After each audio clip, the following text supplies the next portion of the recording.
At Christmas dinner, right as the candles flickered against the gold-rimmed plates, and everyone lifted their glasses for a toast, my younger sister leaned back in her chair, pointed at me, and shouted, "If you can't live like a normal adult, then go live in the streets."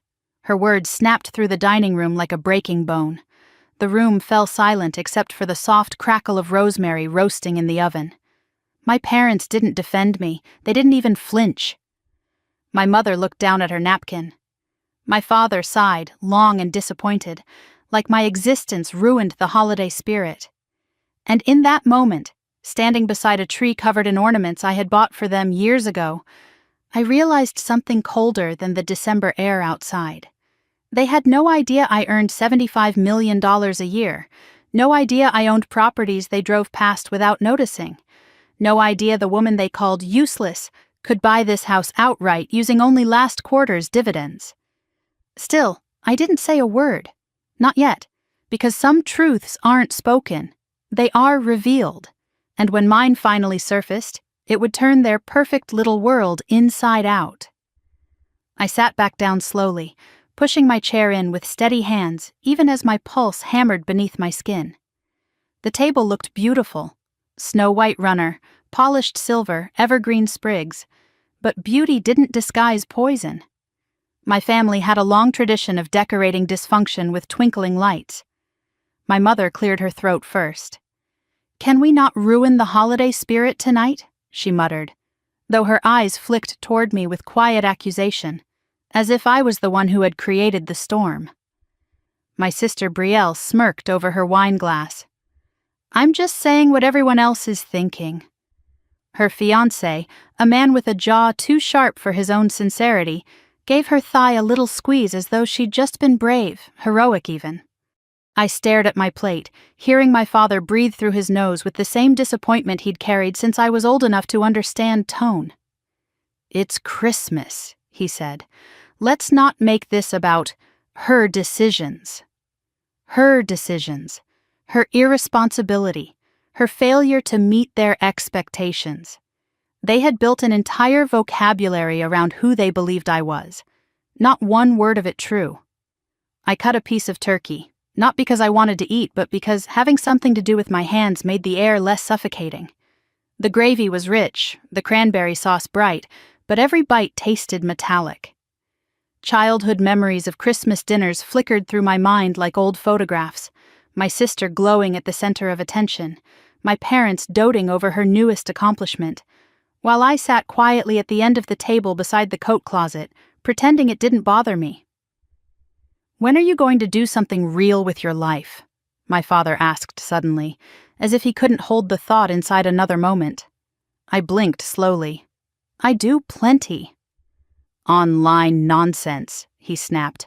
"Consulting, freelancing, whatever it is you claim to do. It's embarrassing. Your sister owns her own clinic. She contributes to society." "And I don't?" My voice was calm. Too calm. My mother pursed her lips. "Honey, volunteering doesn't count as a career." I nearly laughed. If only they knew how many millions I'd donated this year. But I stayed still, letting them talk, letting them paint me with assumptions, letting them reveal, once again, exactly who they were. "It's not complicated," Brielle chimed in. "Some people work, some people drift. You drift." She sipped her wine. "And then expect us to pretend everything's fine." I stared at her, at the woman my parents had raised to believe entitlement was virtue. "You always come home with problems," she added casually. "Never solutions." "The only problem," my father said, pointing his fork at me, "is that you refuse to grow up." Heat rushed through my chest, but on the outside I remained perfectly composed. Years of practice had taught me how to keep my expression neutral, even when cut open. If I told them the truth, about my companies, my investments, my philanthropic partnerships, they would twist it, minimize it, weaponize it. They would claim credit for sacrifices they never made. They would latch onto my success like vines around a tree trunk, suffocating it while pretending to support it. No, they didn't deserve the truth yet. They didn't deserve access to the woman I had become. My silence agitated them. My father set down his fork with a heavy clink. Do you even hear us? Do you understand what we're saying? Yes, I replied softly. Very clearly. My mother let out a shaky sigh. We're worried about you. A half smile touched my lips. You're worried about how I make you look.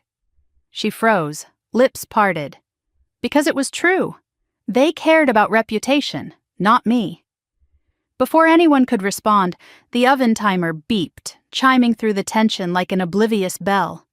My mother leapt up gratefully.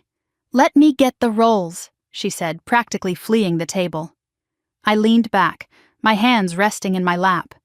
The dining room windows reflected the scene like a cruel mirror. The garland, the warm lights, the family gathered around a feast, and me, the outsider even in my own childhood home. The doorbell rang. My father grunted. I swear if that's another delivery. But when he opened the door, a gust of frozen air swept in along with my cousin Avery, cheeks flushed from the wind. She carried a stack of wrapped gifts and the kind of gentle, observant expression I had relied on since we were kids. Sorry I'm late, she said, stepping inside. When she reached the table, she hugged everyone, but she hugged me a second longer. A knowing squeeze, a whisper of solidarity. We grew up together. She knew the truth of my childhood, the truth of this house. Did I miss anything? She asked lightly as she sat down. Brielle smirked. Just Mara being dramatic. I felt Avery's gaze snap to my sister, sharp, protective. Then she turned to me. You okay? Yes, I said, always. But she didn't buy it. She never did. Dinner continued, conversations weaving, splintering, circling me like cautious wolves. My father bragged about Brielle's clinic. My mother gushed about a women's charity luncheon she helped organize. They asked Avery about her job, her apartment, her dating life. They didn't ask me anything. And then, as plates emptied and wine flowed, my father decided to deliver the yearly verdict. We want you to stay with us until you figure things out, he said, but you need to take accountability. You're 32, Mara. He gestured at me vaguely. Whatever you're doing isn't working. I looked at him steadily. It's working just fine. You don't look fine, Brielle said sweetly. My mother nodded. You look tired. Exhausted, my father added. I'm tired, I said, because I drove 3 hours to be insulted at your dining table. My mother gasped softly, pressing her fingers to her chest. We are trying to help you. No, I said. You're trying to control a version of me that doesn't exist anymore. The room fell quiet. Avery looked from me to them, reading the landscape. My father inhaled sharply. If you don't want our help, then maybe you don't belong here at all. My sister's eyes sparkled. Told you, she should live in the streets. My mother said nothing. She didn't even scold her. Something inside me clicked into place. Quiet, final. I folded my napkin, laid it beside my plate, and rose from my chair. Thank you for dinner, my father scoffed. You're leaving? Yes. And going where? Brielle taunted.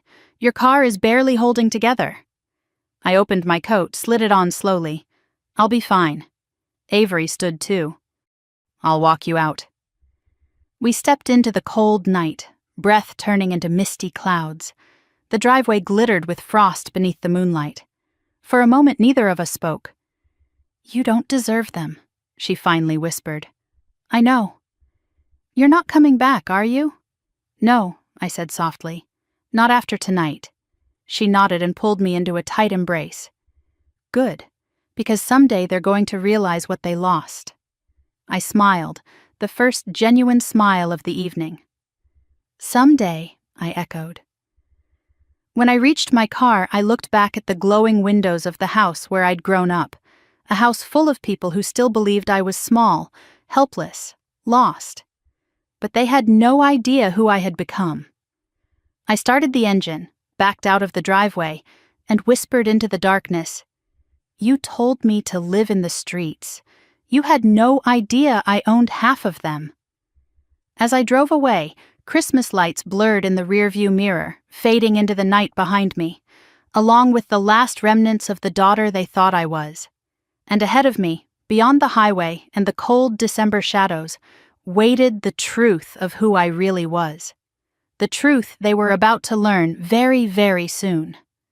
I drove through the dark stretch of highway, with the heater humming low and steady, the road unspooling beneath my tires like a ribbon leading me away from a life I had already outgrown. Pine trees blurred past in tall shadowed rows. The sky above was starless, washed out by a thin veil of winter cloud. My phone buzzed twice, Brielle's number, but I didn't look at it. I let it fade into the quiet. The night had already taken enough from me. Somewhere past Maple Bridge, I reached for the volume knob and turned off the music altogether. Silence felt cleaner. My thoughts were loud enough on their own. It never ceased to amaze me how quickly a family could turn a holiday into a battleground. I had been home for less than 2 hours before the first barb hit, before the first sigh of disappointment, before the first reminder that I was their designated failure, their contrast piece, the person they used to highlight everything right about Brielle. And the horrible thing was, I used to believe them. I used to think something was wrong with me, that I was missing a piece everyone else had, that I was the reason the air felt tense between us, that if I worked harder or spoke softer or achieved something they recognized, maybe they would look at me the way they looked at her. But tonight cut through the last of that illusion. Their voices still echoed in my head, accusatory, bored, dismissive, and underneath the sting lay something deeper. Recognition, finality, truth. They didn't know me. They didn't want to know me. And the version they had created, the needy one, the lost one, the irresponsible one, was easier for them to hold on to than the real woman sitting at their table. By the time I crossed into the city limits, my shoulders had loosened. My breath wasn't trapped in my ribs anymore. The headlights caught on familiar landmarks, an old bakery, a gas station, the massive cedar tree that marked the turn toward my building. And the tension drained from me one strand at a time. When I finally pulled into the garage of my high-rise, the sensors blinked green and the steel door lifted smoothly. The air inside was warmer, quieter, scented faintly with concrete and the lemon polish used by the maintenance crews. I parked in my reserved space, one of 6 I leased for the fleet of vehicles I rotated for personal and corporate use. If my parents ever knew I had more cars than they had functional appliances, they would spontaneously combust. When I stepped out, my heels clicked softly against the pavement. The elevator chimed. The moment the doors closed around me, enclosing me in warm, brushed metal, something in my chest loosened completely. Home, not their home, mine. My penthouse sat on the 20th floor, overlooking the icy sweep of Clearwater Bay. Floor-to-ceiling windows, a private office, a kitchen lined in matte black quartz, a fireplace that clicked on at a voice command, a closet worth more than my sister's car. I swiped the entry panel and stepped inside. The silence was perfect. Not empty, not lonely, just mine. I dropped my keys into the ceramic bowl near the door, shrugged off my coat, and walked straight to the windows. The city glittered below like scattered silver, the water beyond dark and reflective. I pressed my palm to the glass, letting the cold seep through, grounding me. My phone buzzed again. This time it was a text from my CFO, Lionel. Everything processed, Q4 numbers confirmed, dividend release scheduled. I exhaled softly. Good. At least something today carried clarity. Q4 of my flagship company alone had brought in more revenue than my parents could fathom. They still believed I freelanced for inconsistent scraps on the internet. Meanwhile, I had spent the last decade building an empire piece by piece. Automation labs, consulting divisions, data analytics, SaaS development, strategic partnerships, 6 subsidiaries, 2 satellite offices, and 1 global imprint they still didn't know existed. Because they never asked, because they assumed, because they needed me small so they could feel tall. I walked to the kitchen, made myself tea, and sat at the island. The steam curled upward, warming my face, but the warmth did nothing to soften the memory of Brielle's voice echoing across the Christmas table. Go live in the streets. She said it like she was tossing away lint, like she didn't see me at all, like she never had. For a moment I let myself remember the beginning, years ago when I still believed a different outcome was possible. I remembered being 15, sitting at the same Christmas table, proudly showing my parents the first website I ever coded from scratch. They glanced for maybe 3 seconds before dismissing it as a hobby. I remembered being 17, earning my first $1,000 from a local business who hired me to build an online store. My mother's reaction? Don't brag, it's tacky. I remembered being 19, telling them I planned to launch my first platform. My father had laughed, out loud. My sister had smirked, swirling hot chocolate in her cup. "Why don't you do something normal?" she'd said. Normal. Tonight's conversations were not new. They were echoes, repetitions. The same performance my family staged every year, reminding me I didn't belong, that I was less, that I needed rescuing by people who never offered real help, people who only liked the idea of being saviors. I set my tea down, rubbing my thumb against the rim. They had no idea I had stopped needing them long ago. My phone buzzed again, this time with a message from Avery. "You okay?" I typed back. "Yes, on my way home." A moment later, "I'm proud of you for walking out." My throat tightened unexpectedly. It was such a simple sentence, such a clean truth, and something about it sliced through the residue of tonight's hurt.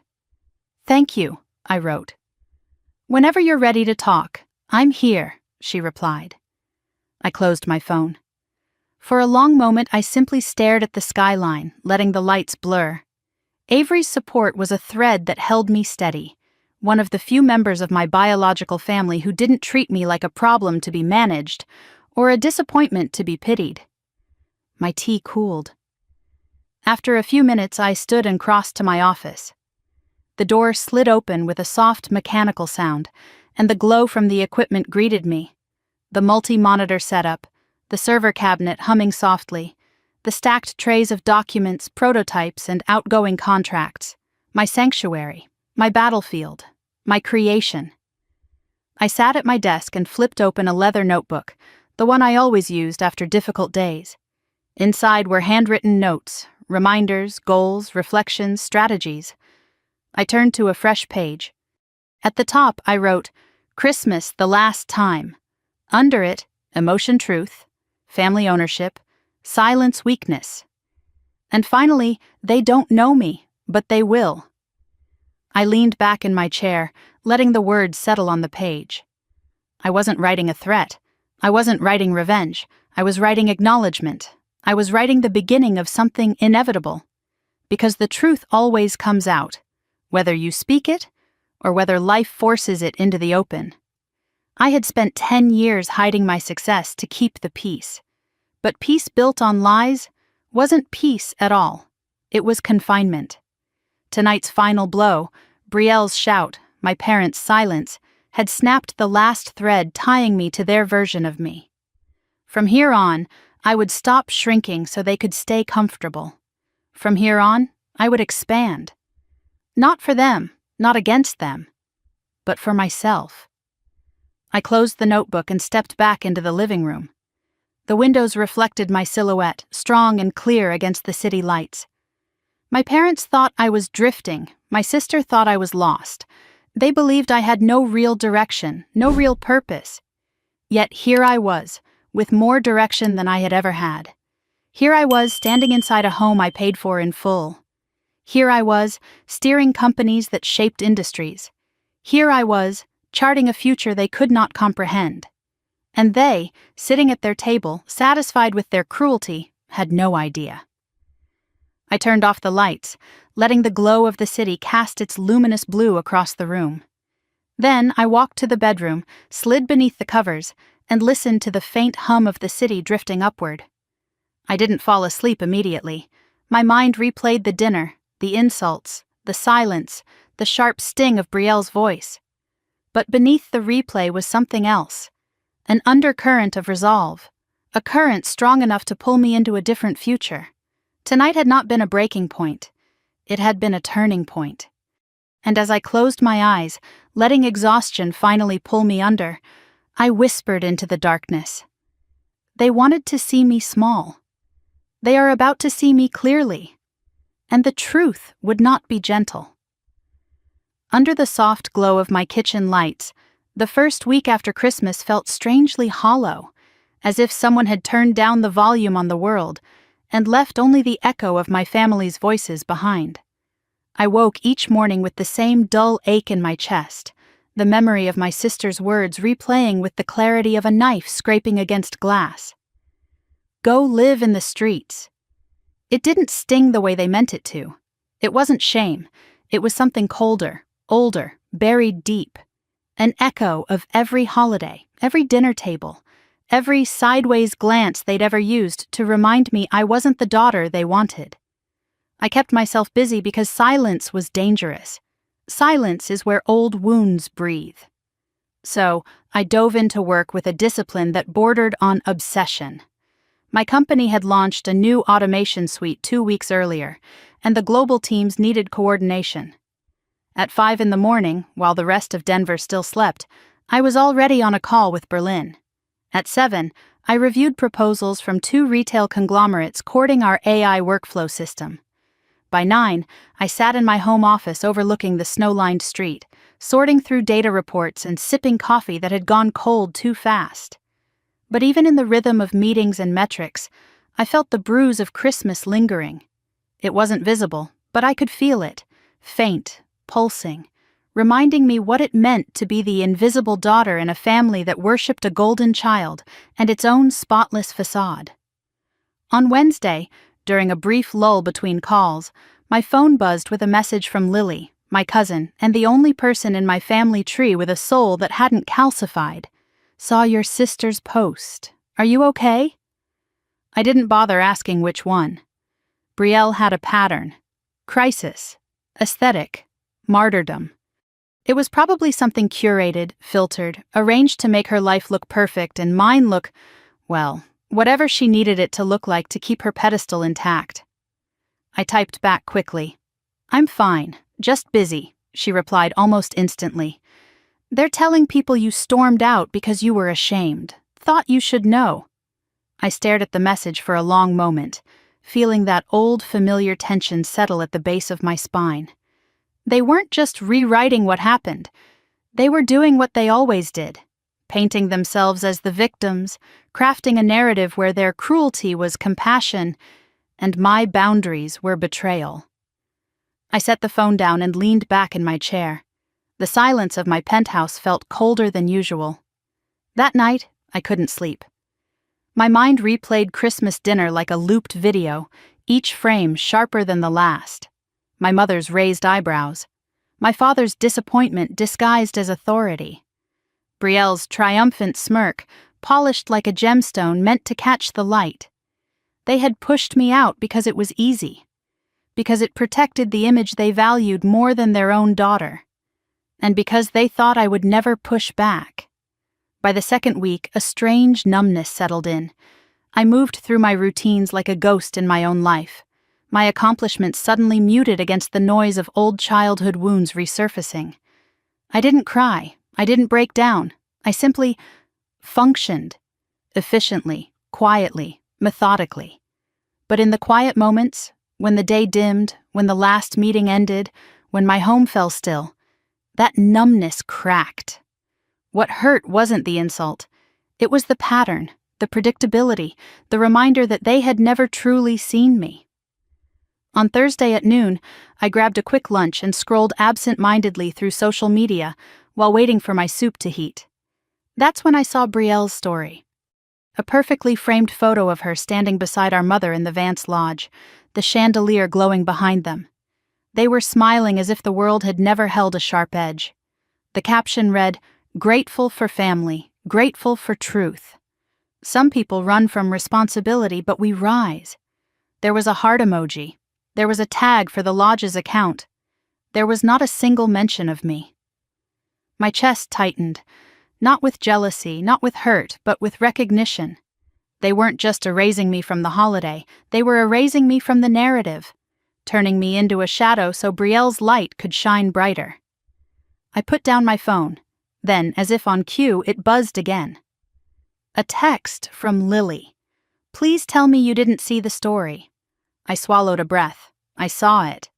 There was a long pause, then, they're telling everyone you refused to help with the lodge, that you ran off to live your influencer life. They're using you as the reason for their financial problems. My jaw tightened. The lodge had been struggling long before Christmas. Years of mismanagement, overspending, a refusal to adapt to a changing market. But instead of acknowledging any of that, they pinned the blame on me, the daughter who had built multi-million-dollar systems without a dime of their help. The irony was almost comical.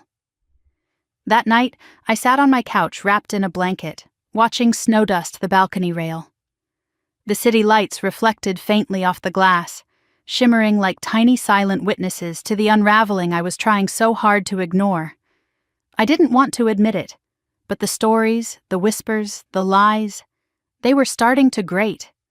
I had walked away to protect myself, but my silence was giving them room to rewrite history in real time. A part of me wondered if I should call them, confront them, demand an explanation. But the larger part, the part that remembered every holiday where I had been dismissed, every achievement ignored, every snide comment disguised as concern, knew it was pointless. People who thrive on a false narrative cannot survive the truth. On the morning of the second Saturday, I opened my eyes before the alarm, feeling that odd heaviness again. I dragged myself out of bed, made coffee, and stood before the tall windows that overlooked the snowy street below. I had everything I had ever dreamed of: a thriving company, financial freedom, a home that felt like a sanctuary, and yet the weight of family rejection lingered like a bruise. My phone buzzed on the counter. A message from one of my engineers, then a Slack notification, then another email. Life was moving, work was moving, the world was moving. And I realized I was the only one frozen. Around lunchtime, a new notification popped up. Lily again. You should see what Brielle posted. A sharp pulse of irritation shot through me. I opened Instagram, bracing myself. This time it wasn't a story. It was a full post. A carousel of photos titled, "When your sister refuses to grow up, the whole family pays for it." There were pictures of the lodge covered in snow, a shot of our parents sitting at the lobby desk looking tired. The caption painted herself as the dutiful daughter picking up the pieces while her irresponsible sister chased fame. I exhaled slowly, a long cold breath that fogged the air before disappearing. That was the moment something inside me shifted, not in anger, not in pain, in clarity, crystal, cutting, undeniable clarity. They were not simply misunderstanding me, they were using me. They had always used me, my silence, my compliance, my absence. They needed me to fail so Brielle could shine. They needed a scapegoat to shield their pride. And now they were weaponizing their version of Christmas night to polish their own image. I picked up my phone and typed, "Thanks for letting me know, I'm handling it." But the truth was, I wasn't handling anything. Not yet. That evening, around 6, I put on my coat and stepped outside into the snowy air. The cold bit at my cheeks, but it felt grounding, clarifying. I walked several blocks, letting the rhythm of my boots on the sidewalk steady my breath. For the first time in 2 weeks, I wasn't replaying Christmas in my head. I was dissecting it, examining it, understanding it. And then, as I stood at a crosswalk beneath a street lamp humming softly in the cold, a realization washed over me, sharp as lightning. This wasn't the first time they'd rewritten my story. This was a lifetime of practice. Every time Brielle succeeded, they amplified it into legend. Every time I succeeded, they shrank it into trivia. When I struggled, they pitied me. When I soared, they redirected the spotlight. When I left home, they called it rebellion. When Brielle left home, they called it blossoming. It wasn't personal, it was structural. A family dynamic built on hierarchy, favoritism, and a golden child who could do no wrong. I reached the next corner and paused, watching snowflakes drift beneath the streetlight. I had built an empire without their help. I had supported hundreds of employees, led global teams, donated to causes they didn't even know existed. I made $75 million a year, for God's sake. And still, they preferred the fiction where I was the irresponsible one who needed to be set straight. A wave of exhaustion washed through me. And then something else. Resolve. When I returned home, I stood in my dark living room, staring at the skyline beyond the windows. A new thought emerged, quiet, steady, unshakable. If they would lie about me this easily, what else had they lied about? What else were they hiding beneath the polished image of a perfect family and a perfect lodge? I didn't have answers. But for the first time since Christmas, I wanted them. Not for revenge, for truth. Truth I should have searched for years ago. Truth I avoided because I thought distance was enough to protect me. I walked to my desk, opened my laptop, and stared at the screen. My cursor blinked like a heartbeat. Then I typed a message to Alexandra, my attorney. "Can we talk Monday morning? Something's off with my family. I think I need to look into it." I hit send. Then I whispered to the empty room, the sound barely more than breath. I'm done letting them write my story. And with that, week 2 began. Not with sorrow, not with fear, but with a quiet, rising determination I hadn't felt in years, the kind that comes when a woman finally decides she's tired of being erased. The email arrived just before sunrise on Tuesday, slipping into my inbox with the same quietness as the fresh layer of snow blanketing Denver. I was sitting at my kitchen counter stirring honey into my tea when the notification flashed. The subject line made my breath still in my chest. Urgent. Confirmation needed. Regarding your guarantee on Vance Lodge renovation loan. I blinked once, twice. The words didn't rearrange themselves. They didn't soften. They stayed exactly where they were. Sharp, impossible, wrong, guarantee, loan, Vance Lodge. I hadn't guaranteed anything. I hadn't signed anything. I hadn't been involved with my family's finances since I was 22, and realized my parents viewed my bank account as emergency scaffolding for their poor decisions. I clicked the email. Dear Ms. Vance, we are writing to confirm your continued willingness to serve as guarantor for the lodge renovation and expansion loan, originally filed July 14th, 2 years ago. My tea went cold in my hands. Guarantor. Expansion loan. 2 years ago. I scrolled further. The loan amount, just under $620,000. The signatures, 3 lines, Thomas Vance, Lorraine Vance, and me. Except the last one wasn't mine. My heart thudded, not quickly but heavily, like a slow mallet dropping inside my ribs. This wasn't a mistake. This wasn't a clerical error. Someone had used my name, my legal identity, my creditworthiness, on a massive loan without my consent. I swallowed hard, my throat suddenly tight. I dialed the number listed at the bottom of the email. A paralegal answered cheerfully, unaware she was holding a string that could unravel everything. This is Mara Vance, I said, keeping my voice steady. I received an email about a renovation loan. There must be some confusion. I never signed anything. There was a pause, a few keyboard clicks. Let me pull that up for you, Ms. Vance. Minutes stretched thin. My fingers curled into the counter. Oh, she said finally, as if she'd found a missing button. No, it's here. Your signature is on page 7. I can email you the full document. Please do. When the PDF arrived seconds later, I opened it instantly. My eyes locked on the place where my name appeared. The loops, the slants, the shape of the M. It looked close enough that someone who didn't know my handwriting well might believe it. But it wasn't mine. I had never signed this. Someone had forged it. The heat rising in my chest wasn't panic. It was something thinner, sharper. Betrayal stretching itself awake. I sent the file straight to my attorney, Alexandra, with a single sentence. Call me the moment you see this. Then I grabbed my coat, needing air. Outside the morning was painfully still, the sort of quiet where the cold settles over your skin like a second layer. I walked with no destination, just the brittle sound of my boots on ice, the steady rhythm of my breath, and the realization forming slowly but unmistakably. My family had crossed a line they could never step back from. At noon, Alexandra called.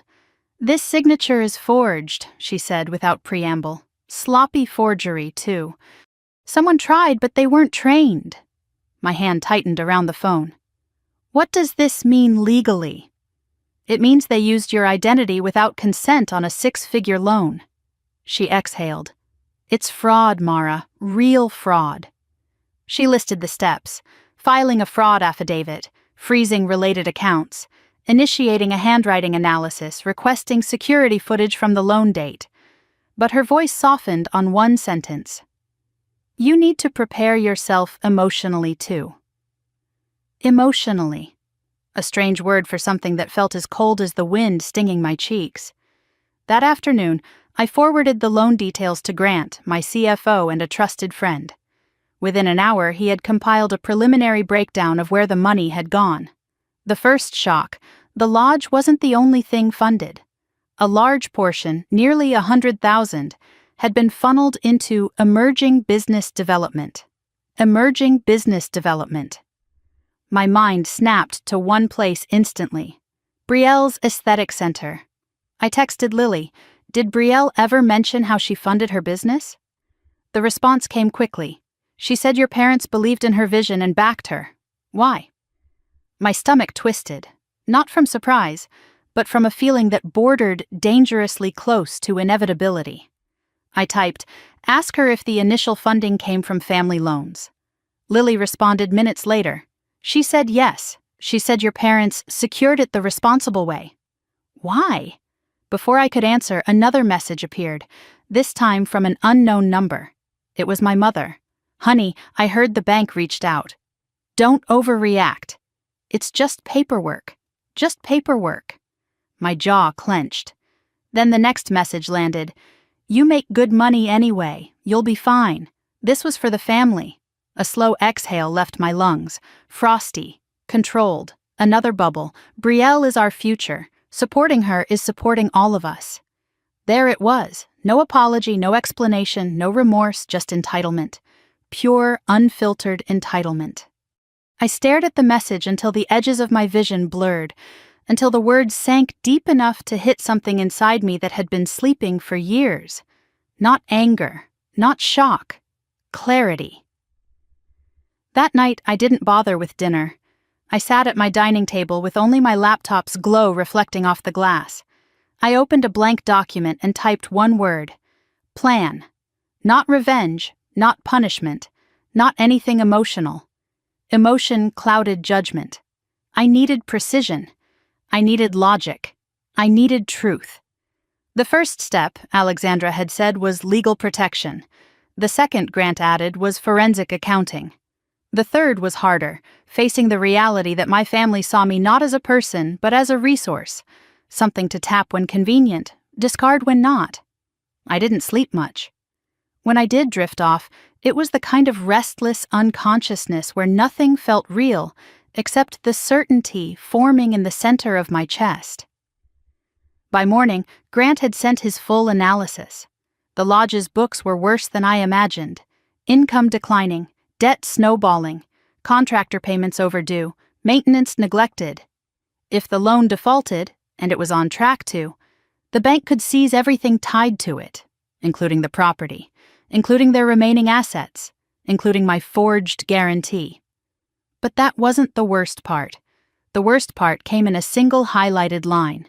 Brielle Aesthetic Center is operating at a net loss of 68%, nearly 70% loss, propped up almost entirely by the renovation loan funds and a secondary private loan my parents had taken. I leaned back, closing my eyes. They hadn't just used my name. They'd used me to feed a sinking dream. The next morning, Alexandra confirmed the forensic team would handle the documentation. She asked whether I intended to pursue charges. I didn't answer. I wasn't ready. Not yet. That afternoon, as I walked to my car, snowflakes fell in slow spirals, catching on my scarf. The cold seeped into my skin, but inside something else warmed, a rising certainty, steady and firm. They had lied, they had stolen, they had twisted the story. But this time, they had touched something untouchable. My autonomy, my identity, my name. And while my family believed I was weak because I rarely fought back, they never understood this about me. Quiet doesn't mean powerless. When I stepped into my penthouse that evening, the city stretched below me in its winter glow. Lights reflected across the glass, tiny pulses of life moving through the streets. I stood at the window, my reflection staring back, steady, calm, resolute. If my family was willing to forge my signature once, they would do it again. If they were willing to sacrifice me for Brielle, they would do it again. If they were willing to lie about me to save face, they would do it again. But there was one thing they would not do again. Use me. I turned off the lights, letting the city's glow fill the room, and whispered into the quiet, "They already burned the bridge. All I'm doing now is making sure I never rebuild it." And with that, the plan, cold, meticulous, necessary, moved from a line on my screen to a fire in my chest. The morning after the forensic results came in, I woke with a feeling I couldn't name at first. It wasn't anger anymore. It wasn't grief. It wasn't even shock. It was something steadier, colder, more precise, like the click of a lock sliding into place after years of jamming. The sun had barely risen, but I was already sitting at my dining table with my laptop open, the city still quiet beneath a heavy layer of snow. The world outside felt new. My reality, however, had never been clearer. I spent the first hours of the day in complete silence, scrolling through spreadsheets, piecing together every thread that had unraveled from the forged signature. Every document, every transfer, every expense my family had hidden came into sharp focus. The more I looked, the more undeniable the truth became. Nothing about this was accidental. They had planned the loan. They had assumed my silence. They had built their financial survival around the belief that I would never fight back. At 9, I met with Alexandra and Grant in my office downstairs. I'd rented the space on the first floor of my building, a private, minimalist room with white walls and a walnut desk, designed for moments when my penthouse felt too personal for work like this. Alexandra arrived first, her coat dusted with snow, her expression already tightened into the kind of focus reserved for high-stakes cases. She sat, opened her folder, and began reviewing the timeline. "We file the affidavit today," she said. "The bank will freeze the loan until the investigation is complete. They'll request handwriting samples from the co-signers." I nodded. "They won't match." "They absolutely won't," she replied. "And once that's confirmed, the loan goes into dispute. Your liability is removed. Their liability becomes substantial." That was putting it gently. A few minutes later, Grant stepped in, carrying his tablet loaded with financial projections. He sat across from me and turned the screen toward the table. "Here's where things stand," he began. "If the loan defaults, which it will, they risk losing the lodge entirely. Their business accounts are already underwater. The property is leveraged beyond reason." I didn't flinch. I didn't wince. I didn't look away. Grant tapped another tab. "And Brielle's aesthetic center? The losses have doubled in the past 4 months. Payroll has been late twice. If the loan money hadn't been funneled into her business, she would have closed last year." My breath came slow, steady. "They used me to keep her dream alive," I said. Grant nodded. "Yes. And now the bank will see that misuse. It's going to get messy for them." Alexandra added gently, "You need to decide what your end goal is, Mara. Do you want prosecution, compensation, distance, all of the above?" I rested my hands on the table, fingers laced together. The metal of my ring felt cool against my skin, grounding me. "I want the truth documented," I said. "I want legal separation. I want my identity protected. Beyond that..." I let the sentence settle, unfinished. I wasn't ready to speak the rest aloud yet. We continued reviewing documents until the morning slipped into afternoon, the 3 of us sitting beneath the soft hum of the overhead light. By the time they left, my plan was fully in motion, formal, structured, irreversible. But planning is one thing, the aftermath is another. That evening, I sat on my balcony wrapped in a thick coat, watching cars move slowly along the icy street below. It was the kind of quiet where you could hear your own heartbeat. I pulled my knees up, rested my chin on them, and finally allowed myself to feel the weight of everything. My family had forged my name. They had lied to their community. They had funneled stolen resources into the one daughter they valued. And they had expected me to carry it all with a bowed head. The bruise inside my chest throbbed, not because of the betrayal, I'd grown used to betrayal, but because of the clarity. I had spent years building a world where their approval didn't matter, but I hadn't built a world where their actions couldn't touch me. I had created distance. I had created boundaries. But I had never created armor. Now I needed armor. The next day, the cracks in their world began to show. At 10 in the morning, Lily called. "Mara, things are blowing up over here." I straightened. "What happened?" She took a shaky breath. "People are talking. The lodge just canceled 2 winter events. They're telling everyone it's unexpected maintenance, but that's not what the staff is saying." The pulse in my throat quickened. "What are they saying?" "That the renovation loan is in trouble," she whispered, as if someone might hear. "That there's a freeze on the funds." I closed my eyes. Of course. The affidavit would have triggered immediate restrictions. "And," she continued, "your parents are panicking." I didn't say anything. "They're telling people you sabotaged them," she added softly, "that you cut them off financially, that you're refusing to help family."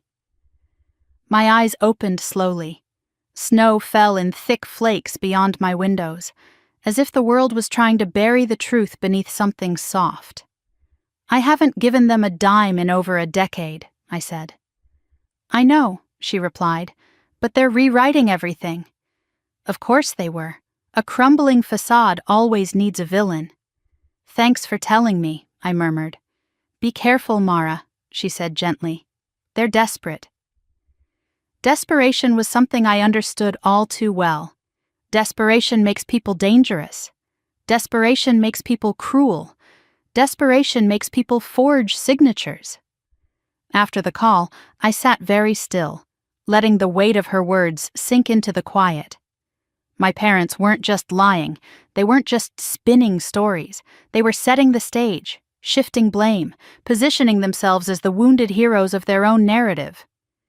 And in that moment, I realized something chilling. They didn't think they had done anything wrong. To them, my silence meant consent. My absence meant permission. My success meant responsibility. Responsibility to fix what they had broken, responsibility to catch the weight they dropped, responsibility to bleed so their world wouldn't bruise. I stood slowly and walked to my office, pulling out the file Alexandra had put together. The documents inside were evidence, but they were also something else. Reflection. A mirror held up to my childhood. The forged signature felt no different than every time they took credit for my achievements. The loan felt no different than every time they told people I was unstable. The funneling felt no different than every time Brielle's failures became my fault. This wasn't new. This was their pattern, just magnified. That night, when I tried to fall asleep, my mind replayed everything. My father's pointed finger, my mother's raised voice, Brielle's smug smile as she threw me out of the family narrative one more time. But beneath all that, deeper than the memories, was a quiet truth, rising like a tide. The girl they dismissed was gone. The woman they underestimated was awake. The storm they started was coming for them, not by my anger, not by revenge, but by the consequences of their own hands. And for the first time since Christmas, I didn't feel hollow. I felt ready for whatever came next, ready to walk into the truth without flinching, ready to stop being the daughter who swallowed pain to keep peace that never existed. My world was steady now, focused, sharp. And theirs? Theirs was about to shake. By the time the second week bled into the third, the numbness I'd been carrying had hardened into something sharper, a clarity that felt almost surgical. It didn't shake, it didn't tremble, it didn't waver. It simply existed, steady and undeniable, like a truth I had always known but never allowed myself to acknowledge. And that truth was simple. My family wasn't done hurting me. Not even close. The first sign came on a quiet Monday morning. I was in my office reviewing contracts when my phone buzzed with a message from Lily. "Hey, are you okay? I heard something weird today about you." I frowned, setting the contract aside. "Define weird," I typed back. The typing bubble appeared, disappeared, reappeared. Finally, her response came through. "Your mom told the ladies at church you're couch surfing in Seattle because your little online project failed." I stared at the message so long the words blurred. Couch surfing, failed project, not just a lie. A narrative, a performance. I typed slowly, "I have a 4-bedroom townhouse. No couches involved." Lily sent a single reply, "I'm so sorry. They're making you sound helpless, and honestly, pitiful, pitiful." The word sat bitter on my tongue. There was nothing accidental about this. My parents weren't just embarrassed by me, they were invested in the version of me that made them virtuous.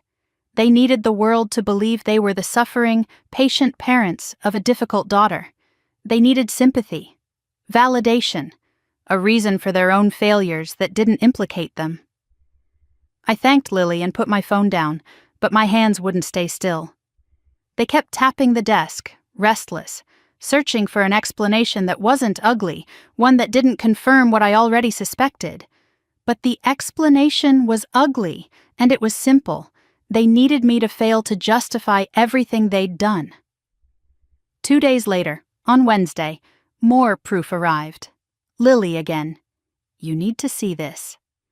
She sent a photo, taken discreetly from the back of a church meeting room. It showed my mother standing before a circle of women, her hands clasped dramatically against her chest. Her face was arranged into that practiced grief she only used when she wanted attention. Under it, Lily wrote, "She's saying she had to let you fall, that you refused their help and lost your direction in life." A laugh escaped my throat, not because it was funny, but because some absurd part of me had hoped my mother would stop at mild slander. But of course she wouldn't. She needed the center of attention the way some people need oxygen. I zoomed in on the photo. The women around her looked sympathetic, concerned, comforting. They were comforting her for the struggles of a daughter who didn't exist. That night, I sat on the edge of my bed, staring at the floor, trying to understand why this hit harder than usual. They had dismissed me my whole life. They'd rewritten my story for years. So why did this feel different? Because they weren't just lying about me. They were using me, wielding me like a shield against judgment and accountability. A daughter turned scapegoat. I didn't sleep that night. My mind twisted through memories. My mother's disappointed sighs, my father's lectures disguised as concern, Brielle's smirks that always seemed to say you'll never measure up. I hadn't been part of a family.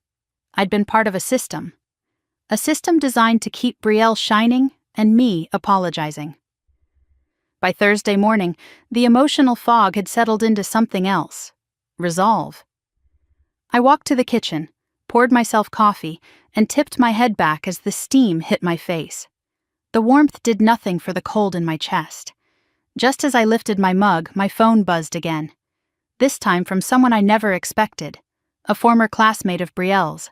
Saw her at brunch with Lexi. "They were talking about you. Just thought you should know." My stomach tightened. There was a screenshot attached, a snippet of a comment thread from Instagram. User: "What happened with your sister?" Brielle: "Some people don't understand responsibility." Another user: "Didn't she do some MLM stuff?" Brielle: "Exactly, MLM, not tech, not automation, not software systems used by corporations. MLM, a deliberate insult, a deliberate erasure." I closed my eyes for a long moment. When I opened them again, the world had sharpened into a single point. They weren't content with rewriting the Christmas story. They were rewriting me. And suddenly, I understood the danger. When people tell a lie often enough, eventually someone believes it. Eventually the lie becomes truth in the eyes of anyone who isn't paying attention, and my family was counting on that. But they had forgotten something. I wasn't 16 anymore, sitting at a dinner table begging for recognition. I wasn't a college dropout afraid of disappointing them.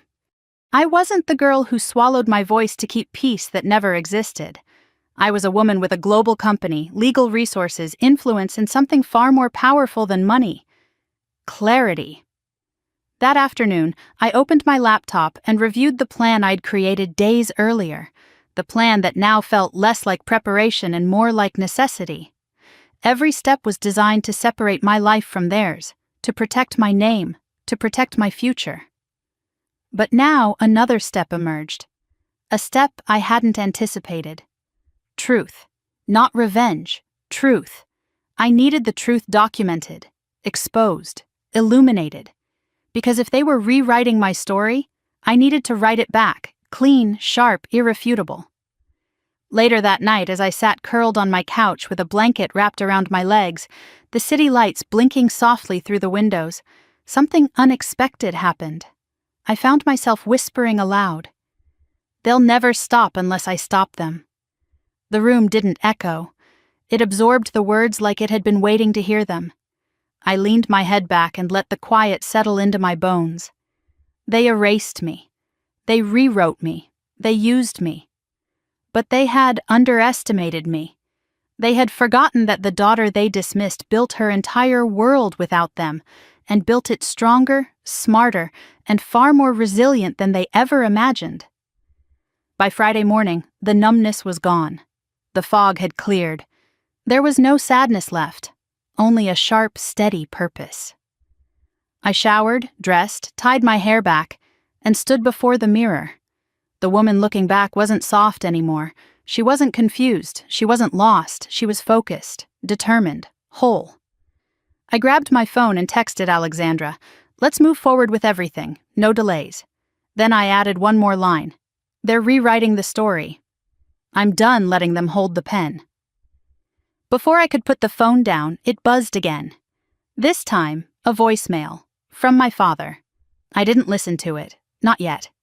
Instead, I walked to the window, watched snow drift lazily past the glass, and felt something rise in my chest, a quiet but fierce certainty. They had set the fire, but I would walk out of it unburned. And by the time they realized what they had ignited, it would already be too late. The third week arrived with the kind of cold that crept quietly into the bones of the city, wrapping itself around rooftops and street lamps until everything looked frozen in a moment just before dawn. But inside my penthouse, something else was thawing. A resolve I hadn't felt in years, a sharpness that seemed to hum beneath my skin. I wasn't angry anymore. I wasn't hurt. I wasn't replaying Christmas dinner on a loop. I had moved into a different phase entirely, a phase with purpose. Monday morning began with a call from Alexandra, her voice crisp and steady as she outlined the next steps of our legal action. The fraud affidavit was accepted. The handwriting analysis was underway. The bank had already flagged the loan as disputed, triggering a freeze on further transactions. Everything was moving exactly as it needed to. But she wasn't the only one with news. At 11 o'clock, my phone buzzed with a message from Grant. "Check your email." Something came up. I opened my laptop and found a folder he'd titled Preliminary Forensics, Family Holdings. I clicked. Then I froze. The first document was a full reconstruction of the Vance Lodge's financial trajectory over the past 5 years. Graph after graph showed a steady decline, a cliff drop in the last 2 years, and a red highlighted section indicating insolvency risk. They were worse off than I'd imagined. Much worse. But the second document was the one that made my stomach tighten.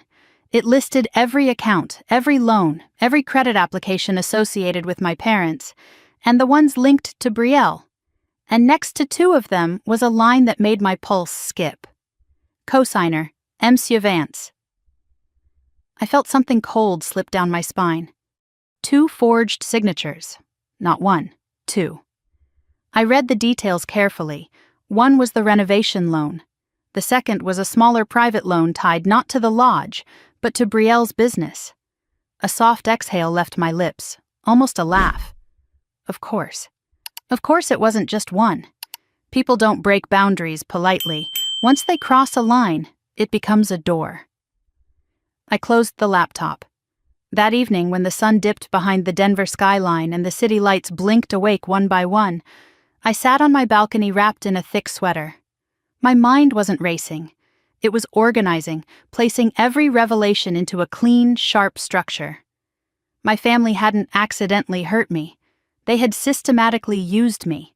They had forged my name twice. They had used my identity as financial scaffolding. They had built Brielle's entire image on my credit. They had taken my silence as permission.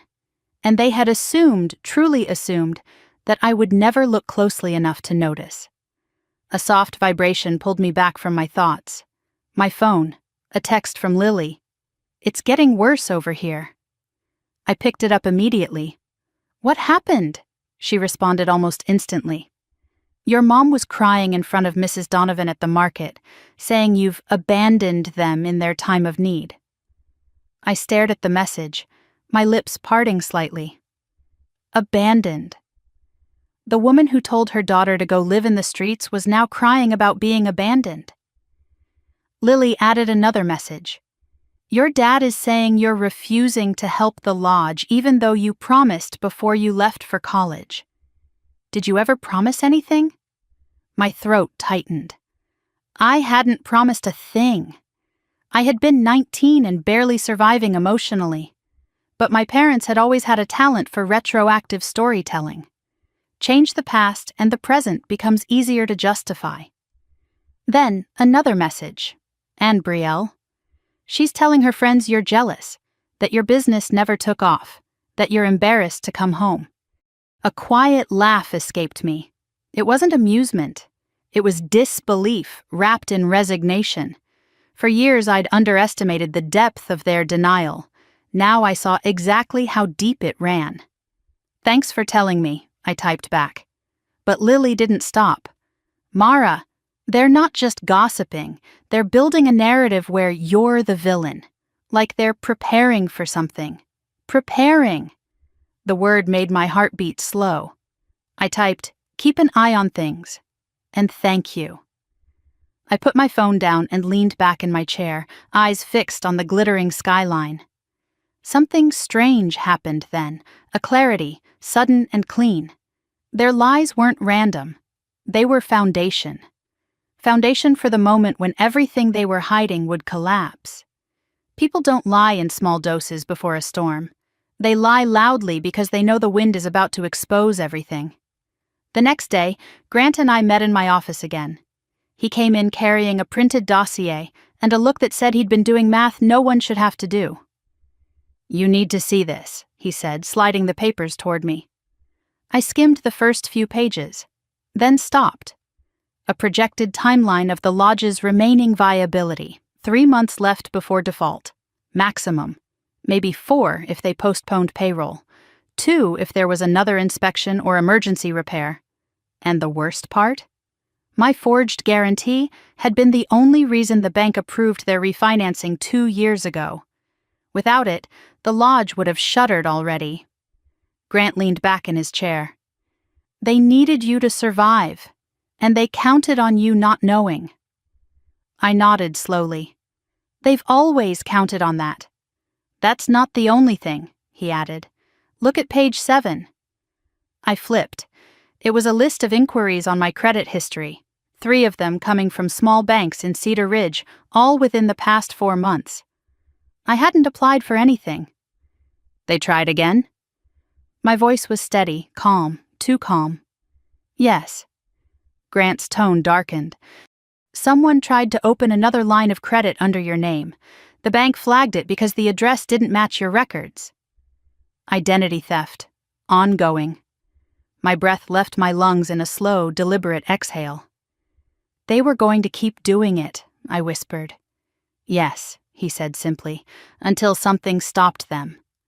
I closed the folder gently. In that moment, any lingering softness inside me evaporated. Any doubt, any hesitation. They weren't confused. They weren't misguided. They were willing to keep using me until there was nothing left to take. That afternoon, as I walked through my neighborhood, the world felt sharper. The crunch of snow under my boots, the bite of cold air on my cheeks. I watched people hurry into cafes, arms loaded with shopping bags, holiday lights glowing warmly in frosted windows. Life moved. People moved. And for the first time, I moved with them, no longer paralyzed by old wounds. I checked my phone. A new message. Not from Lily, from an unknown number. My mother. Mara. Please call us. Things are getting hard. We're worried. We need your help. I smiled. Not unkindly, but knowingly. There it was. The shift. Not long ago, they'd told the world I was lost, irresponsible, unstable. Now that consequences had arrived, they needed the daughter they'd thrown away. I typed nothing. Not yet. Instead, I kept walking until I reached the small park near my building. Children were building a snowman, their mittens clumsy but determined.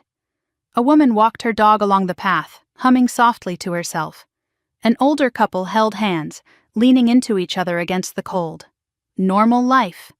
Healthy life. Life built on something real. I sat on a bench, watching my breath fog in the cold air. And then I whispered to myself, almost softly, "They're not going to rewrite this chapter. Not this time." The wind carried the words away, but the meaning settled deeply inside me, anchoring itself in a place that had once been fragile. By the time I walked home, the decision was fully formed, undeniable. I would protect myself. I would expose the truth. I would no longer let my silence become their weapon. Week 3 didn't break me. It clarified me. And in that clarity, something powerful awoke. Something I hadn't felt in years. Not revenge, not fury, freedom. The kind that comes when a woman finally understands she owes nothing to the people who built their comfort on her disappearance. The storm hadn't arrived yet, but I could hear it in the distance. And for the first time, I wasn't afraid. The night the investigators' full report arrived, Seattle felt impossibly still. I had returned from a long day of meetings, kicked off my heels by the door, and stood for a moment in the dark entryway, listening to the hum of the heating system and the faint echo of my own breath. Outside the windows, the city lights shimmered across the water like scattered stars. Inside, a storm I had been ignoring for weeks gathered quietly in my chest. The email came at 8:42 p.m. Subject, Comprehensive Findings, Vance Family Financials. My pulse slowed, not quickened, because some part of me already knew whatever was inside that file wasn't going to surprise me. It was only going to confirm what my instincts had been screaming since Christmas night. The lie was bigger than the insult. The insult was only the surface. I opened the attached folder. The first file was a summary, a clean clinical distillation of my family's financial state.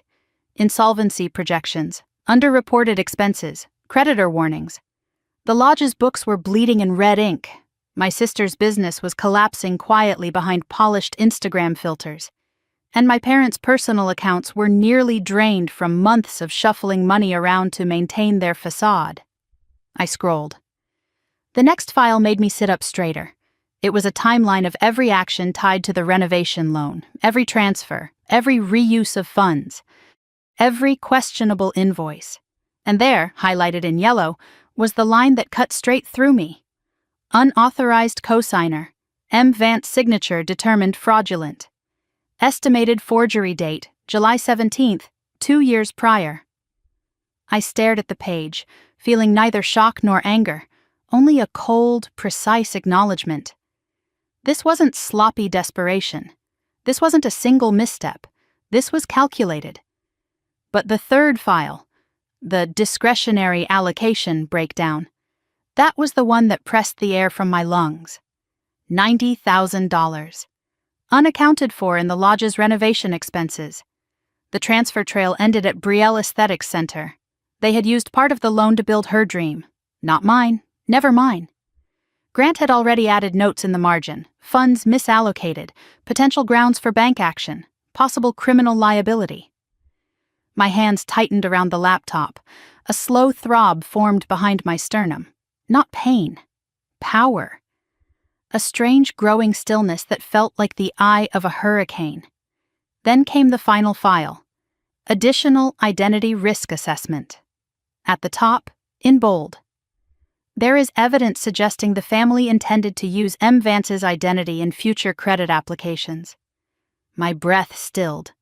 Below were screenshots of failed credit pulls made in the past 3 months. The applications used my name and partial social security number. The only reason they hadn't gone through was because the address on file didn't match. They hadn't just used me. They had plans to keep using me. My phone buzzed suddenly. I glanced at the screen. A text from an unknown number. "When can we talk?" "Mom." I let the phone go dark. 10 minutes later, another buzz. Another text. "We didn't mean to upset you. Please don't make this harder than it needs to be." I felt something deep inside me shift. Like a door closing, quietly but permanently. I didn't reply. Instead, I opened the sliding door to the balcony, letting the cold night air wash over me. The wind carried the scent of salt from the sound and the distant hum of traffic, grounding me in a world far larger than Cedar Ridge and its suffocating expectations. My phone buzzed again. This time it was my father. "Call us. It's urgent. No explanation, no apology, just the tone of a man used to being obeyed." I turned the phone over, screen down, and walked back inside. Later, wrapped in a blanket on the couch, I stared at the ceiling as the investigator's words echoed through my mind. Used your identity, misallocated funds, forged signature, intent to repeat. But there was also another truth, quieter but sharper. They truly believed I would never fight back. Years of being the quiet daughter, the difficult daughter, the one who didn't fit the family script. They had mistaken silence for weakness, distance for obedience, success for something they could reshape into a story that made them look better. At 10:15 p.m., my attorney emailed again. "Call me if you need to talk through next steps. Everything is in your hands now. Everything is in your hands now." The words sat warm in my chest. For the first time in my life, the story wasn't being twisted by their voices, their lies, their expectations. For the first time, the truth was fully visible, documented, undeniable, theirs. Eventually, exhaustion tugged at me. I went to bed, but sleep didn't come quickly. When it finally did, it felt thin, fragile. At dawn, I woke to another message, this time from Grant. "One more thing you should see." He sent a link to a private investor portal. I logged in, scrolling until a specific listing made me stop cold. Distressed asset package, high priority. Included properties, Vance Lodge, adjoining land, commercial lease, Brielle Aesthetic Center. My fingers hovered over the screen. The lodge, the land, her business, everything tied directly to the forged loan. I scrolled further.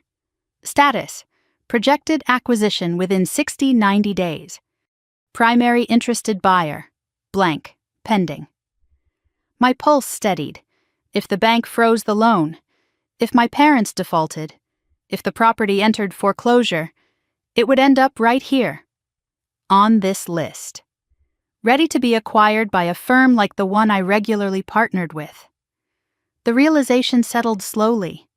I could become that buyer, not because I wanted revenge, not because I wanted to punish anyone, but because allowing the property to fall into anyone else's hands would mean losing the opportunity to reclaim something that had been used against me. Ownership wasn't vengeance. Ownership was protection. My phone buzzed again. This time it was Brielle. "We need to meet. Today. No explanation, no greeting, just urgency, the kind that comes from someone who can feel their world tilting beneath their feet." I didn't respond. Instead, I walked into my kitchen, brewed a fresh cup of coffee, and stood at the window watching the sun rise over the water. The light spilled slowly across the bay, turning everything gold: the boats, the rooftops, the glass facades of the downtown buildings. And in that light, one truth crystallized fully.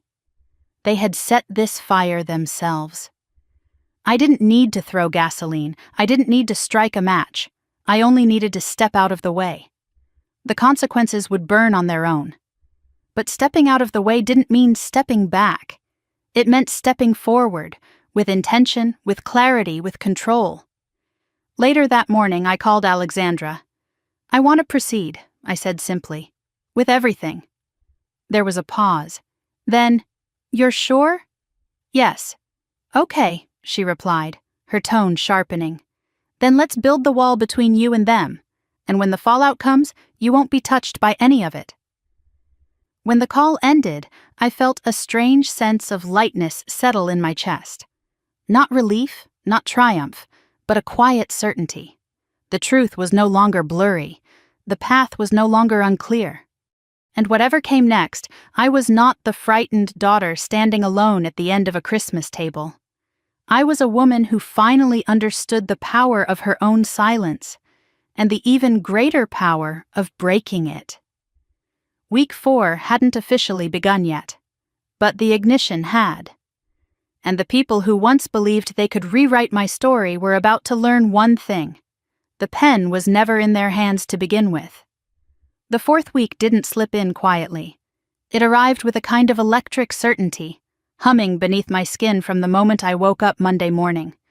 Seattle's winter light spilled weakly through the blinds, casting pale stripes across my bedroom floor, and for the first time in weeks, I didn't feel hollow when I opened my eyes.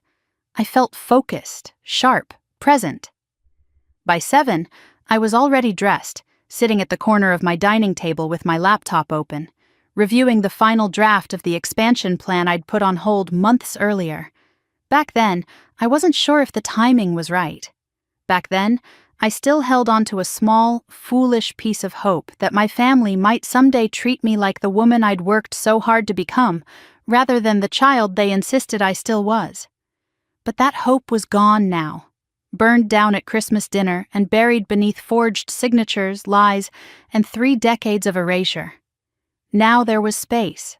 Space for ambition. Space for strategy. Space for me. The first order of business was the New York office.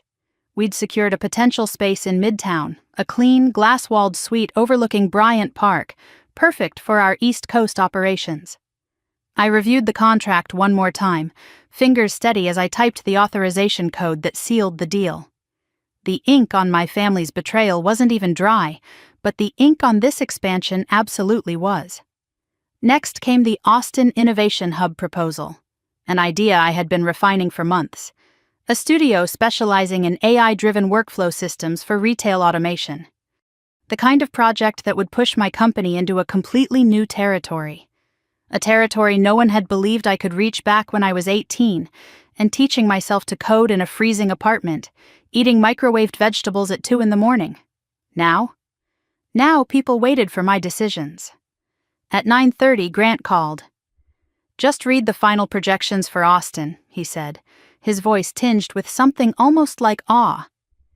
"If this lands the way we think it will, we're talking 8 figures within 3 years." I smiled faintly into my coffee. "Then let's make it land." He laughed, a warm, genuine sound. "You seem lighter today." "I am," I admitted. "Something clicked."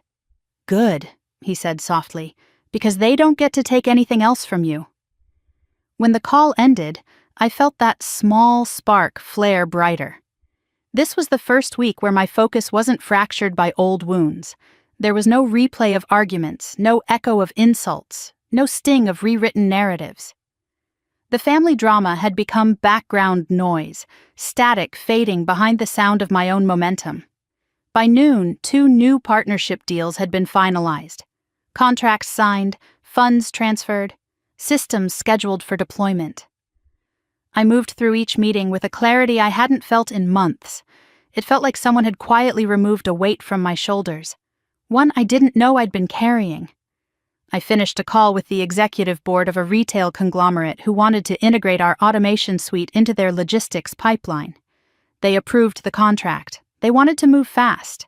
They wanted me to lead the rollout. "Your work is extraordinary," one of the directors had said.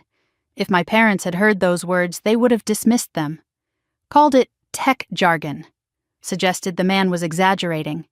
They would have found a way to shrink the compliment until it fit inside the vision they had of me, small enough to manage, dismiss, or pity. But they weren't here, and I no longer needed their approval to let the praise sink in. Around 3, my assistant forwarded a personal invitation from a top-tier podcast for women in tech and entrepreneurship. The host was someone I admired, sharp, respected, and genuinely invested in amplifying women's voices. 2 years ago, I would have said no, afraid the exposure might complicate the fragile separation I kept between myself and my family's expectations. Now, I clicked accept. An hour later, another invitation arrived, this time from a well-known business magazine. They were preparing a feature on under 35 female founders who built multi-million-dollar companies without outside investors.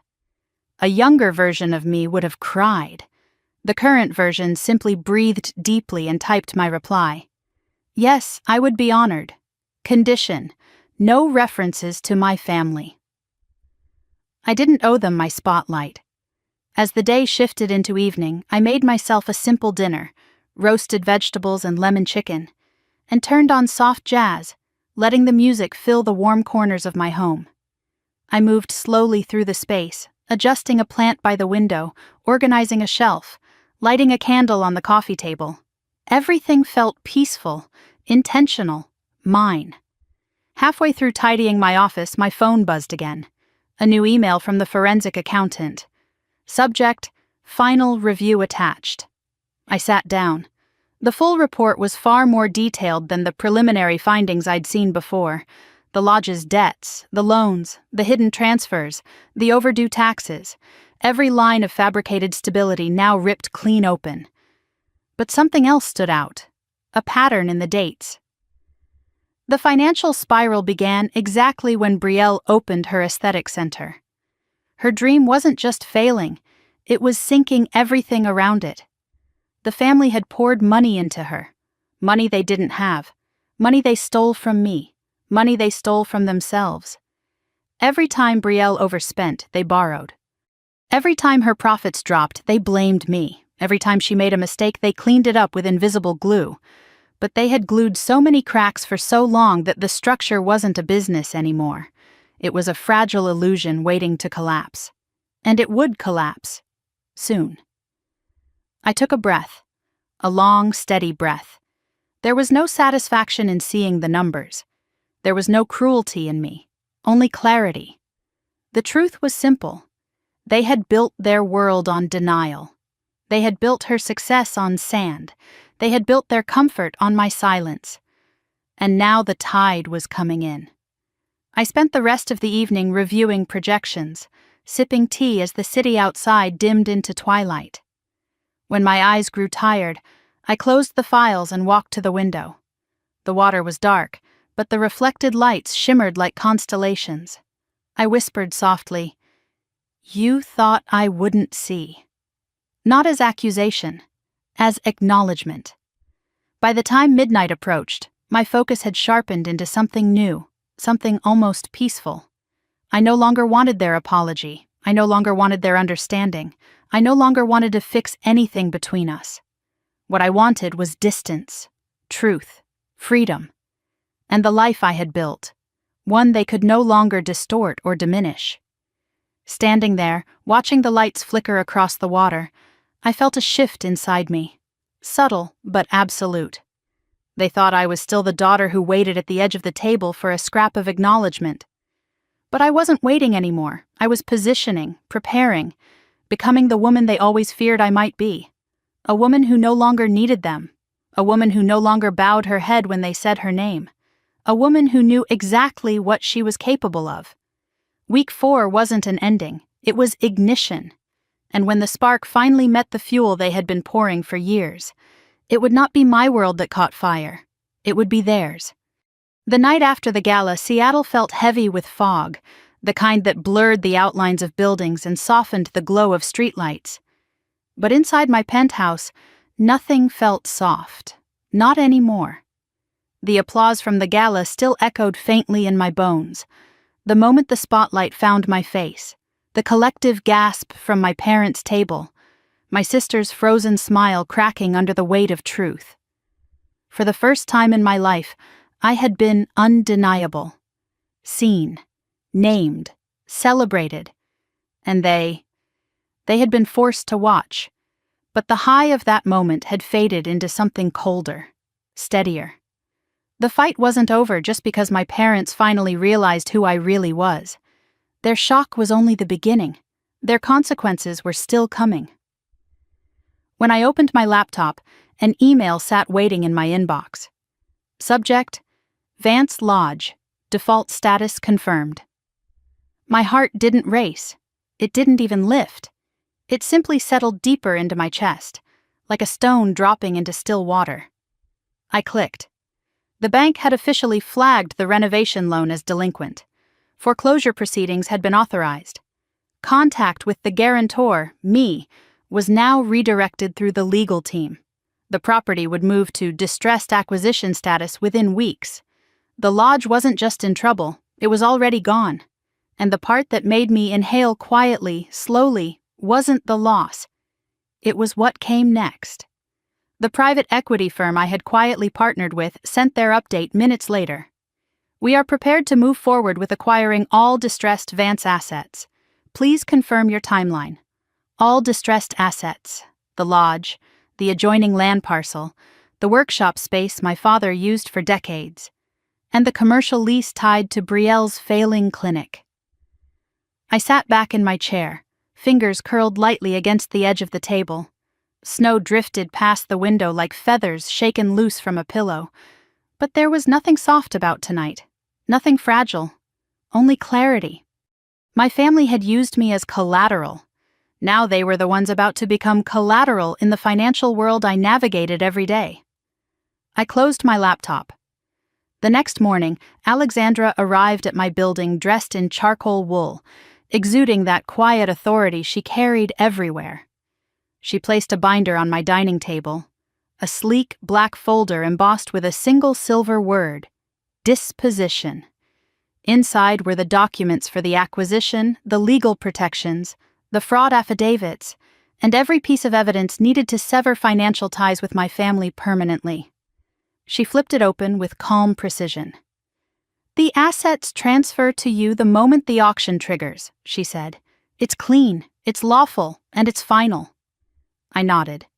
"Good." "There's something else," she added, sliding a document across the table.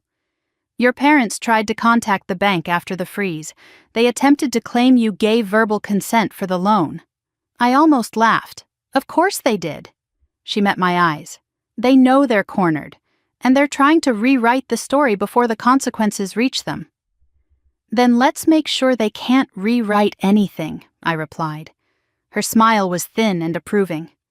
After she left, I took a slow walk through my penthouse, letting my thoughts unwind. The hardwood floors were warm beneath my socks. The windows glowed with winter light. Everything felt grounded, intentional, mine. No part of me wanted revenge. What I wanted was an ending, a clean one, a final one, a truthful one. The kind that didn't hinge on emotion, only consequence. In the afternoon, Grant arrived with a report that painted the collapse of my family's world in numbers, charts, and timelines. The lodge was weeks away from default beyond recovery. My parents' contractor business had lost 30% of its clients in 6 months. Suppliers weren't renewing contracts, and Brielle's clinic had missed payroll again. "They're unraveling," he said quietly. "They unraveled themselves," I corrected. "And now," he continued, tapping the folder, "you own every piece of what they built with fraudulent signatures." I didn't smile. I didn't flinch. I didn't feel triumph. What I felt was justice. Not the loud kind, not the kind that demands attention. The quiet kind, the kind that arrives with undeniable truth. Before Grant left, he paused in my doorway. "You know," he said, "most people in your position would be consumed with anger, but you're steady." I spent my whole life being shaken by them, I replied. I'm done shaking. The next morning I woke before dawn. Golden light had not yet touched the water outside, but the sky had softened from black to slate. I made tea, wrapped myself in a shawl, and stared at the city in the cold stillness. My phone buzzed. It was a text from my sister. We heard something happened with the bank. We need to talk, please. A second bubble popped up immediately. Mom is sick about it. Dad is furious, please answer. I didn't answer. Another message.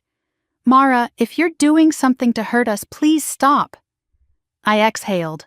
A slow, steady breath. They still thought I was reacting emotionally. They still believed they were the victims. They still believed the consequences of their actions were a personal attack rather than the inevitable outcome of their own choices. They didn't understand that I wasn't doing anything to them. Their signatures had done everything already. At noon, another message came. This time from my mother. Honey, I know you're upset, but you're taking things too far. We are your family. We built that lodge for all of us someday. A pause. If you wanted to help, you could have just said so. If you're angry, we can fix this. Don't let outsiders destroy our family. A surge of cold clarity swept through me. Outsiders. She meant Alexandra. She meant Grant. She meant anyone who wasn't them, anyone who refused to play by their manipulative script. My fingers hovered over the keyboard. I typed nothing. Not because I didn't have words, but because the time for words had passed. The time for consequences had arrived. That evening, as twilight washed purple across the sky, I received the notification I had been waiting for. Vance Lodge officially entered foreclosure status. Acquisition is approved for immediate action. Ownership transfer pending signature. Beneficial owner, M. Vance Holdings, LLC. Managing partner, Mara Elaine Vance. I sat still for a moment, letting the truth settle. Not triumph, not satisfaction, just truth. They had stolen my name to save their world. Now my name was written on the deed of everything they feared losing. I stood and walked to the window. The harbor below shimmered with lights reflecting across dark water. A ferry horn echoed faintly in the distance, deep and resonant. And in that quiet, I whispered to myself, they burned the bridge. I just walked across the ashes. Tomorrow they would learn the full truth. Tomorrow I would face them, not as the daughter they dismissed, but as the woman they created through their own cruelty. Tomorrow the reckoning began, and I felt nothing but ready. I chose the restaurant intentionally. Warm lighting, soft jazz, linen tablecloths, a space elegant enough to keep tempers contained but intimate enough that no one could pretend they didn't hear the truth. When I arrived, the hostess led me to a private alcove near the back, where a round table sat beneath a chandelier shaped like falling glass leaves. I took the seat facing the entrance. It felt symbolic somehow, letting them walk toward the version of me they had never truly met. They arrived 9 minutes late. My mother walked in first, wrapped in a cream coat that tried too hard to look expensive. Her eyes flicked across the room until they found mine, lighting briefly with relief or calculation, I couldn't tell which. My father followed behind her, stiff in his navy jacket, wearing the expression of a man preparing to negotiate a contract he didn't fully understand. And then came my sister Brielle, sequins on her sleeves catching the light, her smile sweet enough to crack a tooth, her fiancé trailing behind her like an obedient shadow. I didn't stand. I didn't have to. Mara, my mother breathed, already reaching for me. You look beautiful tonight. Thank you, I said simply, offering a thin smile but not her embrace. We sat. A waiter materialized with water and menus. Small talk sputtered awkwardly. My father complimented the decor. My mother remarked on the wine list. Brielle searched my expression as if looking for weakness to exploit. After the waiter stepped away, my father cleared his throat. We're glad you invited us, he said, folding his hands in front of him as though preparing for family prayer. There's been confusion, some misunderstandings. Your mother has been very upset. I'm not upset, she snapped softly. I'm worried. There's a difference. I met her gaze without flinching. You're worried about yourselves. Her lips parted in offense. Mara, that's not fair. It's accurate, I replied. A beat of silence settled over the table, thick and uneven. My sister leaned forward, her voice dipped in honey. Look, I know things got tense at Christmas, and maybe we all said things we shouldn't have. But we're family. We should fix this. Together. Together. The word tasted like irony. I reached into my bag, pulled out the leather folder, and placed it on the center of the table. The sound of it hitting the wood was soft, but it carried more weight than anything said so far. My father's eyes narrowed. What's that? Everything, I said. I opened it slowly, letting the pages fan out like a stack of verdicts waiting to be read. I slid the first document to my father, his face drained of color. This, he whispered, staring at the page. This is our shop, our land, our home. It was, I said calmly. As of this morning, it belongs to a private equity firm I have majority control over. My mother's breath hitched. No, that can't be right. She grabbed a document with trembling fingers, scanning the lines as if the words might rearrange themselves out of mercy. How could they take it? How could they just... You defaulted, I said. You forged my signature to secure a loan you couldn't afford, and you defaulted. That's how. Brielle's voice cracked as she nearly spit out her protest. I didn't ask them to do that. I didn't even know what they... Your clinic was funded with the loan, I said evenly. And the accountant found the transfers. Every one of them. My father slammed a hand on the table. That's enough. You're not going to sit there and accuse us like criminals. I tilted my head. What would you call forging someone's signature on a $300,000 loan? His jaw flexed. He looked down. My mother covered her face with her hand. Mara, honey, why would you do this to us? I inhaled slowly, letting the words settle before responding. I didn't do anything to you. You did this to yourselves. I just stopped carrying the weight of your choices. The waiter approached cautiously with a bottle of wine. I waved him away. This was not a night for distractions. I slid 2 more documents across the table. These are your options. Brielle reached first, scanning them with shaking hands. Her mascara smudged at the corners of her eyes. My father read aloud, voice tight. Option 1. Sell all business assets and the property back at fair market value. Option 2. Lease the home and workshop for 6 months, market rate, no extensions. My mother's jaw fell open. Lease? Lease our own home? How could you think we would... You told me to go live in the streets, I reminded her quietly. Her mouth snapped shut.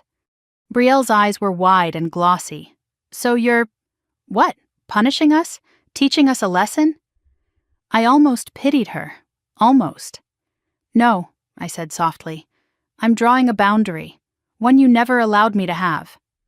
My father leaned forward, scowling now, trying to regain some sense of authority. You're going to destroy this family over a misunderstanding? A misunderstanding, I repeated, raising a brow. Forging my name wasn't a misunderstanding. Lying to your church about me wasn't a misunderstanding. Calling me useless at Christmas wasn't a misunderstanding. My mother flinched. My father looked away. And telling me to go live in the streets? I added quietly. What would you call that? Silence. Thick and suffocating. My sister reached across the table like she had every right to touch me. Mara, please, she whispered. We're family. We can fix this. I stared at her hand until she withdrew it. You should have thought about fixing things before using my life as your safety net. Her chin trembled.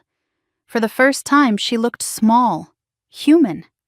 My father exhaled shakily, his voice barely audible. We didn't know you were doing well. If you'd told us, you didn't want to know, I said simply. My mother's eyes brimmed with tears. We were trying to help you grow up. We were worried about your choices." "No," I replied. "You were worried about your image." Her throat worked. She had no argument because there was none. Then I slid the final document toward them. "This one is not optional." My father frowned. "What is this?" "A declaration," I said. "You acknowledge that you used my identity without consent. I agree not to pursue criminal charges. We legally separate our finances, permanently." My mother gasped. "We can't sign that. People will know." "No one will know," I said, "unless you force me to make it known." My father swallowed hard, his voice barely steady. "If we sign this, you walk away? Just like that?" "For the first time," I answered, "yes." The waiter hovered nearby, unsure whether to approach. I lifted my hand slightly, signaling him to wait. He withdrew. My mother's voice shook like a brittle ornament. "We never meant to hurt you." I met her gaze directly. "You never meant to stop." Brielle wiped her cheek, mascara streaking down her skin. "So this is it? You're just cutting us off?" "I'm refusing to be your collateral anymore." My father leaned back slowly. His shoulders sagged in a way I had never seen before. Something inside him seemed to crumble, not from defeat, but from the realization that he no longer had any power over me. My mother looked at me with stunned disbelief. "Mara, where did you learn to be this cold?" I held her gaze. "I'm not being cold," I said. "I'm being done." A long silence followed. Then I stood, slipping the folder back into my bag. "You told me to go live in the streets," I said quietly. "So I chose to buy the streets instead." My chair legs whispered against the marble floor as I stepped back. None of them reached for me this time. None of them called my name. None of them tried to stop me.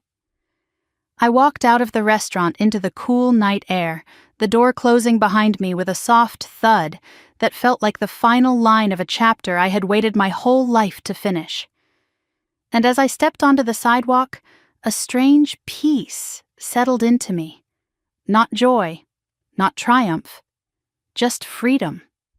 6 months later, I woke to the soft shimmer of early sunlight spilling across my bedroom ceiling, the kind of light that didn't demand anything from me.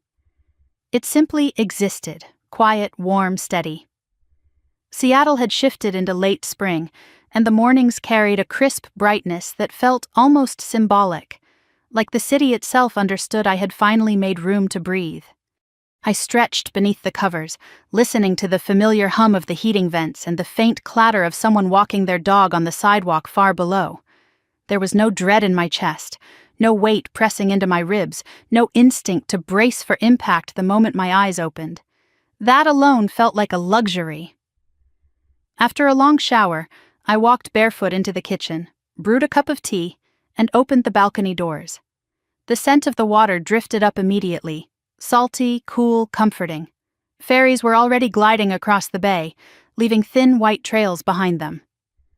I leaned against the railing and just watched. For the first time in my adult life, the quiet didn't feel like an accusation. It felt like a beginning.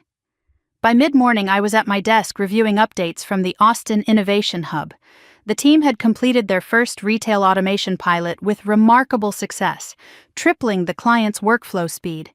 The New York office was thriving too, already onboarding 5 new enterprise partnerships. Grant sent a message with a line that made me smile. "We're only just getting started." Work no longer felt like escape. It felt like purpose. It felt like mine. Around noon, Megan called. She never called with drama, only with honesty. Her voice crackled through the speaker, casual but gentle. "Hey, thought you might want an update." I didn't ask. I didn't need to. She continued anyway. "Your parents sold the house last month. They took the buyout option. It was enough for a small place in Sandport, a 2-bedroom near the old marketplace." I pictured it, not out of spite, but out of recognition. Smaller, quieter, less adorned with the illusions my parents once lived for. A place where no one expected them to host grand Christmas dinners or carry the weight of reputation like a fragile vase. "How are they?" I asked, surprising myself with how open my voice sounded. "They keep to themselves," she said. "Church friends still talk to them, but the spotlight is gone. It's like they're learning to exist without an audience." That image landed in a place inside me I didn't realize was still tender. "And Brielle?" I finally asked. Megan exhaled softly. "She closed the clinic. The space has new tenants now, a small bakery run by a couple who make the best lavender scones you've ever had." I smiled faintly. "Of course." "She's working retail for now," Megan added carefully. "She's humbled, scared, figuring things out." "Good," I said. Not triumphant, not cold, just honest. She needed that. After we hung up, I sat for a while, staring at the glow of my computer screen, but not really reading the text. I wasn't angry. I wasn't satisfied. I wasn't anything sharp or bitter. I was simply done. And in that doneness, there was space to breathe more deeply than I ever had before. Later that afternoon, I walked through the commercial block that used to house my father's workshop. The building had been refurbished by its new tenants. Soft yellow lights glowed through the windows, and a hand-painted sign reading "Harbor Clay Studio" hung above the door. A young woman stepped outside carrying a tray of freshly glazed mugs. She smiled at me as she passed, and I smiled back.